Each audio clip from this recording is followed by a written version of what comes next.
West Bengal state ইউনিভার্সিটির BA first সেমিস্টারের ছাত্রছাত্রীরা যারা 2024-25 এনইপি সিস্টেমে পলিটিক্যাল সায়েন্স পরীক্ষা দেবে তাদের জন্য আমাদের সাজেশন।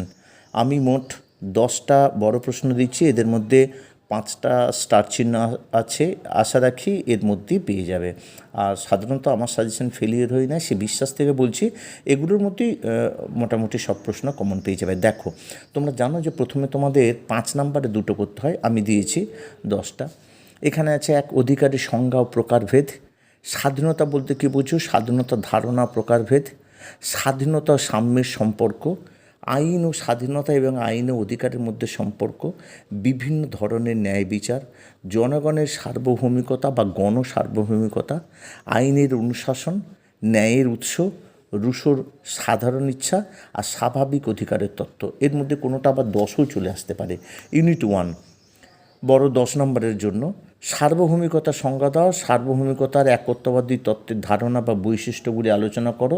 সার্বভৌমিকতা সম্পর্কে জন অস্টিনের একত্ববাদী তত্ত্বের উপরে একটি টিকা লেখো। হয় এটা আছে, নাহলে এটা আছে। একই উত্তর।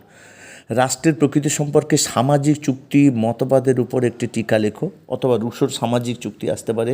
হবস ভলতেয়ার ইয়েতে এবং রুশোর লক, হবস এবং রুশোর সামাজিক চুক্তি, তাহলেও এটা হবে। 3, জাতীয় রাষ্ট্রের মধ্যে পার্থক্য। 4, রাজনীতি অর্থ বা রাজনীতির তত্ত্বের সংজ্ঞা দাও, এর মূল বৈশিষ্ট্যগুলি আলোচনা করো।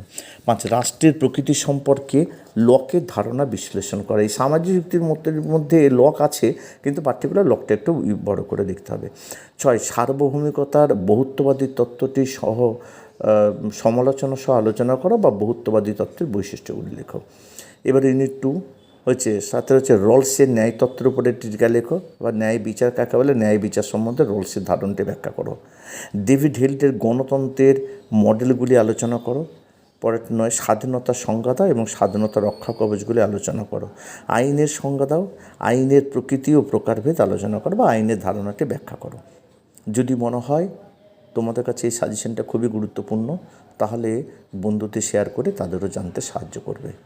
আর তোমাদের প্রতি অনুরোধ, যারা এখনও পর্যন্ত আমার চ্যানেলে নতুন, তারা অবশ্যই চ্যানেলটিকে সাবস্ক্রাইব করে পাশে থাকা বেল আইকনটিকে বাজিয়ে সমস্ত নোটিফিকেশন অন করে রাখবে, যাতে এই ধরনের যে কোনো নোটস, যে কোনো সাজেশন তোমাদের কাছে প্রথম পৌঁছে যায়। আজ এই পর্যন্ত, আবার দেখা হবে পরবর্তী কোনো ভিডিওতে।